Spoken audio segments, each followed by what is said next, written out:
Police say that sometime between 9 last night and early this morning, the Bennett family was brutally attacked with a blunt instrument and a knife, probably this one found in the snow covering their front lawn. Dead are 27-year-old Bruce Bennett, his 26-year-old wife Deborah, and one of their two daughters, 8-year-old Melissa. She and her mother were found in their bedrooms. A coroner says at least one of them, Melissa, appears to have been sexually assaulted. Bruce Bennett was found lying near a stairwell. Police say all of them were wearing their sleeping clothes. It begins with a phone that rings 11 times. Nobody answers. It begins with a mother standing outside her son's front door on an ordinary Monday morning, telling herself there is a simple explanation. There is not. And it ends, more than 3 decades later, with a name almost nobody in Colorado had ever heard, connected by a single strand of genetic evidence to 4 separate attacks across 3 states, committed by one man in the span of barely 3 weeks. Somewhere in that gap between the phone ringing and the name finally surfacing, is a story about how close investigators came to catching him almost immediately, and how close they came to never catching him at all. Welcome to the Cold Case Archive. This is the case of the man they eventually learned to call the Hammer Attacker. Stay with me until the end, because the way this one gets solved is almost as unbelievable as the crime itself. If this is your first time here, welcome. This channel exists to tell true unsolved and eventually solved cases the way they deserve to be told, carefully, respectfully, and completely. Hit subscribe and turn on notifications so you do not miss the next one. And if you are already part of this community, drop a like right now. It genuinely helps this channel reach more people who care about these stories the way we do. Okay. Let's go back to 1984.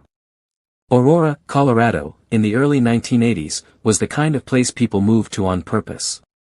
It sat on the eastern edge of Denver, where prairie land was being turned into subdivisions almost faster than anyone could keep track of. Young families were drawn there for a simple reason: it was affordable, it was new, and it felt safe. On a quiet cul-de-sac called East Center Drive, one house looked very much like the next. Chain-link fences. Basketball hoops bolted above garage doors. Driveways where the same handful of family sedans came and went every day. It was the kind of street where neighbors waved without needing a reason, and where almost nobody thought twice about locking every door of the house every single night. One of those homes belonged to a young couple named Bruce and Deborah. Bruce was 27 years old, a Navy veteran who had brought a quiet, disciplined structure into everything he did. By the winter of 1984, that discipline was pointed toward a new goal: becoming an air traffic controller, a career built almost entirely on exams that leave no room for guessing. Most evenings, once the household had gone quiet, he sat at the kitchen table with his study guides. Deborah was 26, warmer, quicker to laugh, the one who kept the family's actual day-to-day rhythm running underneath her husband's spreadsheets. They had met through her brother, in the way people often meet in a city small enough that everyone seems to be 2 or 3 introductions away from everyone else. Bruce had 2 brothers who lived nearby, the kind of family who showed up unannounced on weekends and let themselves in through the back door without bothering to knock first. They had 2 daughters. The oldest was 7 years old, only 2 days away from turning 8, already opinionated about her upcoming birthday cake and exactly which of her cousins was and was not currently on speaking terms with her. The youngest was just 3, too small yet to have opinions of her own, but rarely more than a few steps from wherever her older sister happened to be. A year earlier, in 1983, Bruce and Deborah had saved enough for a down payment and bought this house together. For a young family barely a year into a marriage and a mortgage, it felt like the place the rest of their life was going to be built around. And like a lot of houses on a lot of quiet streets that winter, this one had a small habit that nobody ever thought twice about. The garage door did not always get closed at night.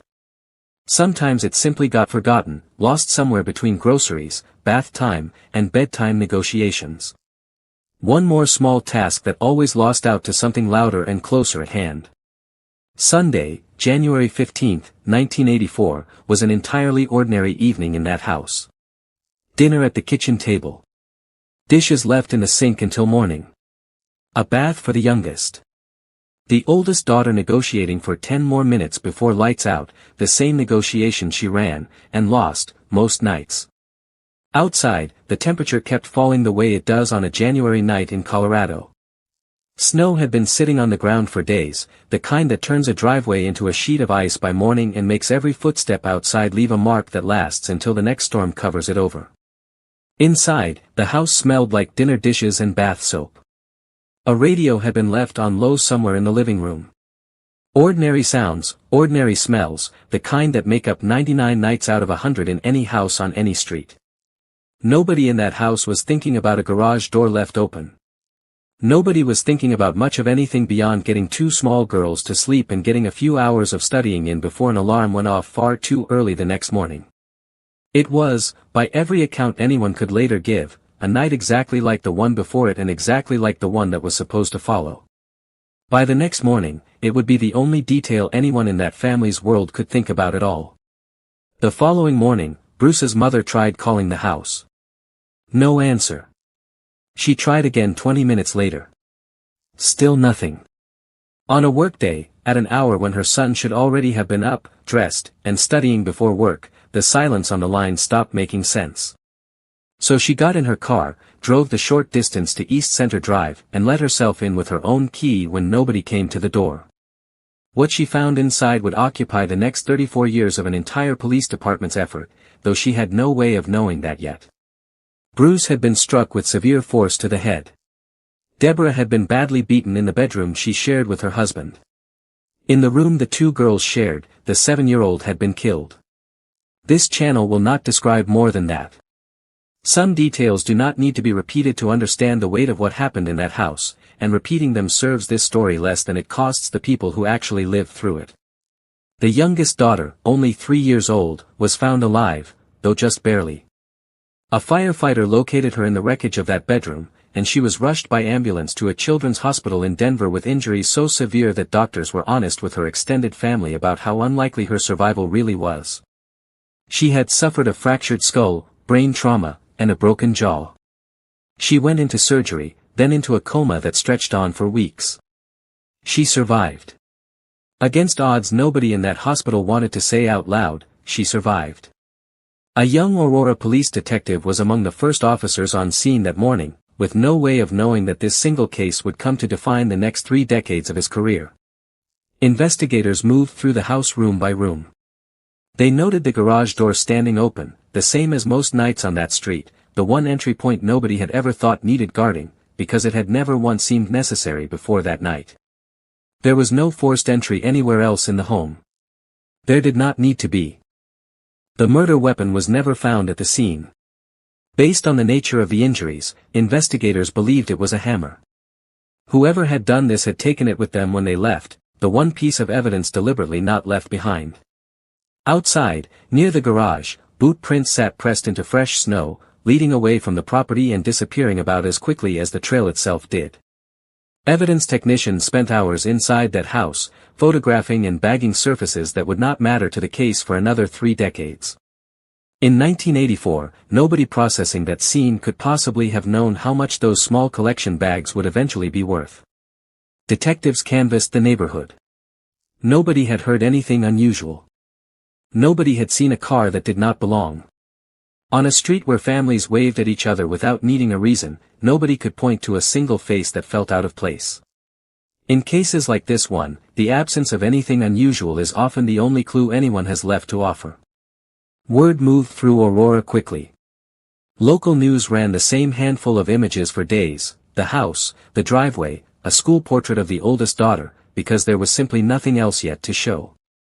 The funeral drew a room that filled past capacity, co-workers, neighbors, people who had only ever exchanged a wave with this family at the grocery store, all showing up because a case like this one makes strangers feel like they owe something to people they never actually knew. A tip line opened. Calls poured in about suspicious neighbors, ex-boyfriends, delivery drivers, anyone who fit the shape of a fear this size. None of it led anywhere. Investigators followed up on every single call anyway, because at that stage, ruling something out was the closest thing to progress the case had. There was no suspect. There was no motive that made sense on its own. Just a growing case file, a family buried far too soon, and a house on East Center Drive that neighbors quietly began avoiding after dark. Here is what almost nobody standing in that house that January morning knew, including the investigators working the scene. This was not the first attack like it in recent weeks. It was not even the third. What detectives would eventually piece together is that an entire spree of violence had unfolded across just 23 days that January, spanning 3 separate jurisdictions in 2 different states, and at the time, absolutely nothing connected any of it on paper. 11 days before the attack on East Center Drive, on the night of January 4th, a married couple in Aurora were attacked inside their own home, beaten with a hammer while they slept. Both survived, though neither one walked away from that night the same person they had been before it. That same night, across town, a woman returning home from grocery shopping was ambushed the moment she stepped into her own garage. She was severely beaten and sexually assaulted. This time, the weapon used in the attack was left behind at the scene, the only instance in this entire spree where that happened. 6 days after that, on January 10th, a 50-year-old interior decorator was attacked in broad daylight inside her own home, beaten to death with a hammer while eating lunch in a house she shared with her daughter and grandchildren, 3 generations under one roof. Her daughter found her hours later, in a home that until that afternoon had never felt like anywhere in particular to be afraid. She had spent her career being trusted inside other people's houses, an irony nobody in her family was in any position to appreciate at the time. 5 days after the Aurora family was killed, on January 27th, hundreds of miles away in Kingman, Arizona, a man was attacked in his sleep, struck with a heavy piece of granite. Against long odds, he survived. 4 attacks. 3 separate jurisdictions. 23 days from the first to the last. By the time the interior decorator's case made headlines, Denver area news stations had already started using a single name for whoever was responsible, leaning on the phrase, the hammer attacker, without yet realizing how literally accurate it would turn out to be. Residents across several suburbs began double-checking garage doors they had never thought twice about before, a small, temporary shift in behavior that faded almost as quickly as most collective fear does once a story stops leading the 6 o'clock broadcast. And in nearly every case, valuables sitting in plain sight were left completely untouched. Wallets. Jewelry. Cash sitting in open view. Whatever this was actually about, it clearly was not about money. Investigators piecing together fragments of each case, without any shared system connecting their departments, began building a rough profile. A young man, likely in his early 20s. Physically capable. Comfortable enough with manual labor that letting himself in through an unlocked garage seemed almost second nature. And the violence was not staying level. Each attack in that 23-day window was worse than the one before it, a trajectory that had already reached its most devastating point by the time it reached East Center Drive. Hold on to that profile for a moment. It gets tested against a real name before this story is over, and it is worth remembering later just how close that early guesswork actually came. Here is the detail that should sit with you longer than almost anything else in this case. Police departments in 3 different cities were, at that exact moment, each holding a separate piece of what was clearly one single, continuous case, in 3 completely separate filing systems that had no real way of talking to one another. A detective in one city had no simple way of knowing what a detective in another city, or another state entirely, was looking at. There was no shared regional database yet. Just paper files, phone calls between departments that may or may not have happened, and one very fast-moving man already known to authorities in states as far away as Florida and California, long before that January in Colorado. If you are still watching at this point, drop a comment below with the words, "I'm still here." I want to see who is truly following this story all the way through, because what happens next is the part almost nobody expects, and I promise you it is worth staying for. 11 days after the murders in Aurora, police in Kingman, Arizona already had someone in custody for the attack on the man struck with the piece of granite. For a moment, there was a real chance this entire case could have ended right there, less than 2 weeks after its worst night. It did not. The man in custody was 23 years old, a drifter who moved from town to town picking up construction and odd labor jobs wherever he landed. Records later showed he had obtained a Colorado driver's license the previous summer, proof that he had not simply been passing through the region, but living and working inside it, alongside people who had no idea what else he might have been doing in his evenings. Nobody in Arizona had any reason yet to connect him to Colorado at all. As far as anyone there knew, he was simply a man accused of hurting one stranger in one house, in a state that had never once heard the name of the family on East Center Drive. His record already stretched back further than that single Arizona case suggested, arrests scattered across state lines in places like Florida and California, each one filed away separately, none of them cross-referenced against the others in any meaningful way. In an era before shared national databases, a man like this could simply keep moving, and every new town he landed in effectively got to meet him for what felt like the very first time. He was held on suspicion of attempted murder and burglary, then transferred to a detention center in Utah to await his case, a system too overcrowded to hold him for long in Arizona itself. While there, he told investigators an unverifiable story about hitchhiking out of Colorado in the cab of a trucker's rig. Then, in August of 1984, deputies loaded him into a transport van to move him from Utah back to Arizona for a scheduled court hearing. Somewhere along that route, the van stopped so the deputies and their prisoners could use a roadside bathroom. He ran. That same night, he broke into a nearby home and attacked a married couple in their bedroom. He was arrested 2 days later by park rangers, having spent 48 hours closer to true freedom than he would ever come again. A jury found him guilty of escape and of that final assault, and the sentencing judge left little room for leniency, 110 years. The sentence was long enough that the earlier Arizona case was quietly dismissed altogether. He disappeared into the prison system. And for years, almost nobody outside a small circle of Colorado investigators had any reason to think about him at all. Meanwhile, 3 unsolved Colorado cases were sitting, unknowingly, with his own DNA already inside them. It simply was not attached to his name yet. For years, the case files in Colorado sat largely untouched, pulled out for review occasionally, solved by no one. In 1984, DNA testing barely existed as an investigative tool. The technology that would eventually crack this case open was still, at that point, mostly theoretical, confined to research papers rather than crime labs. By 2002, matching DNA between 2 different crime scenes had become possible. But there was still no equivalent of a fingerprint database, no way to take an unknown genetic profile and run it against a name. Scientists could confirm 2 crimes shared a single perpetrator.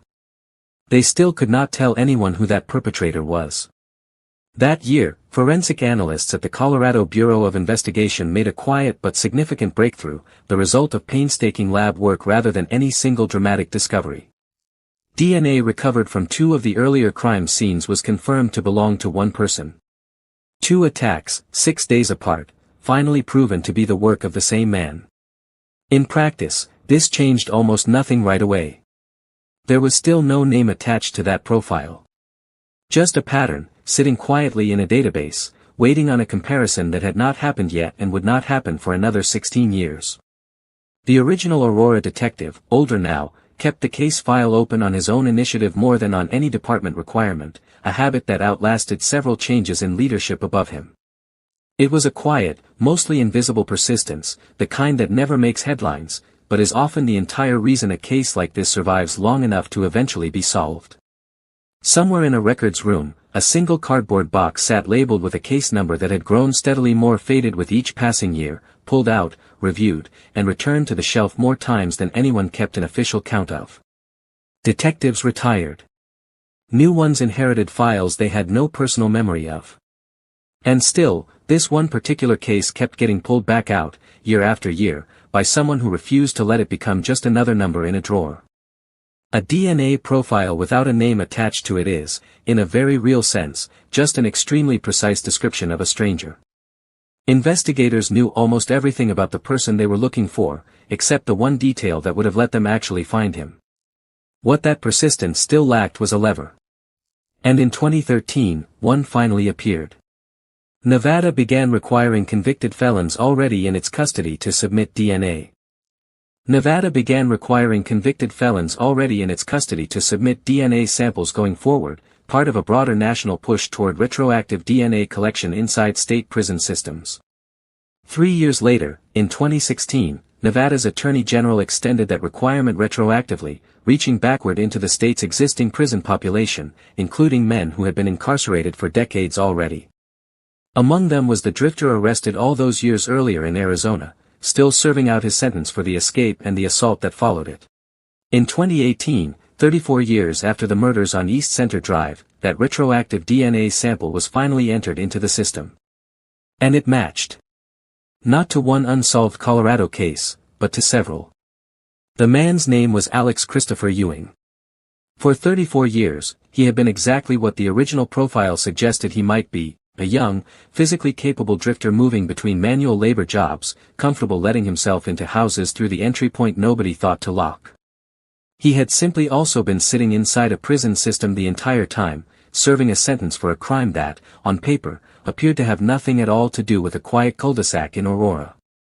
When Colorado investigators were finally able to connect his DNA to the murders of Bruce, Deborah, and their 7-year-old daughter, and to the earlier attacks on the other victims across that same 23-day window in January of 1984, decades of work by detectives who had refused to let the file close finally had somewhere to go. By the time his name finally surfaced, Ewing had already spent well over 3 decades behind bars in Nevada, a man whose face had not appeared in a Colorado newspaper since a handful of composite sketches ran during the original investigation, sketches built from fragments of memory that never quite matched the man himself. Ewing was extradited to Colorado to face charges in connection with the murders on East Center Drive. In 2018, he stood trial for the deaths of Bruce, Deborah, and their oldest daughter. In a separate trial, he was also tried in connection with the earlier attack on the interior decorator in Lakewood. Prosecutors leaned heavily on the very DNA evidence that had taken 34 years to connect to a name, the same evidence that had sat quietly in storage since the earliest days of an investigative technology nobody in 1984 could have fully imagined. He was ultimately convicted on multiple counts and sentenced to spend the remainder of his life in prison, sentences stacked on top of the one he was already serving in Nevada for the crimes that had, decades earlier, taken him off the streets before anyone realized what else he had already done. The young survivor, the little girl who had been 3 years old the night she was found barely alive in that bedroom, grew up not remembering any of it firsthand, raised by extended family who carried the weight of that night so she would not have to carry all of it alone. Decades later, as an adult, she was able to see the man finally connected to what happened to her family face the consequences in a courtroom, something almost nobody in 1984 believed would ever actually happen. Somewhere in the middle of all of this is a detail that easily gets lost between the science and the courtroom dates. The youngest daughter, the one pulled from that bedroom barely alive, did not simply become a case file footnote. She grew up. She was raised by extended family, surrounded by relatives who carried the weight of that January night so that she would not have to carry the full memory of it herself, since she had been far too young to retain any of it firsthand. What she knew about her own parents and her own sister, for most of her life, came secondhand, photographs, stories told carefully by people who loved her, and eventually, the same case files investigators had spent decades trying to close. When Ewing was finally identified and brought to trial, she was an adult, able to sit in a courtroom and see the man connected to what happened to her family face consequences that almost nobody in 1984 believed would ever actually arrive. It is worth remembering that for every date and every piece of forensic testimony in a case like this, there is a person who lived every single one of those 34 years waiting for a name that took far longer to arrive than anyone thought was reasonable to ask of her. It is worth sitting with how close this case came to being solved almost immediately, and how close it came to never being solved at all. A man was in custody 11 days after the worst night of this entire spree. A stop at a roadside bathroom, and a system with no shared database between 3 jurisdictions, was enough to let 34 years pass before anyone connected the dots. It was not a single dramatic breakthrough that finally closed this case. It was one detective who refused to stop pulling an old file off a shelf, a decade of slow forensic science catching up to what investigators already suspected, and a change in prison policy hundreds of miles away that had nothing to do with Colorado at all. That combination, patience, incremental science, and policy change, is what finally gave a name to the man behind 4 attacks and 3 deaths across 23 days in January of 1984. Cases like this one tend to get remembered for their ending, the moment a name finally appears on a screen and a family gets something that almost looks like closure. But the years in between are really where this story lives. 34 years is a long enough stretch of time for the technology that eventually solved this case to go from a theory in an academic paper to a routine tool sitting on a lab bench. It is long enough for a toddler pulled out of a wrecked bedroom to grow into an adult who has to learn about her own family largely secondhand, through case files and newspaper clippings rather than memory. It is long enough for a young detective to become an old one, still carrying a single case file that almost nobody else in his department remembers being new. None of that patience made headlines while it was happening. There was no dramatic breakthrough montage, no single afternoon where everything suddenly clicked into place. Just a box on a shelf, pulled down and returned, year after year, until the science finally caught up to the question that had been sitting there the entire time. If this case affected you the way it affected me while researching it, do 3 things before you go. Like this video, it tells this channel that stories like this one deserve to keep being told carefully and completely. Subscribe to the Cold Case Archive so you do not miss the next case, because there are more waiting that took just as long to solve. And drop a comment telling me which part of this story stayed with you the most. I read every single one, and I will see you in the next case.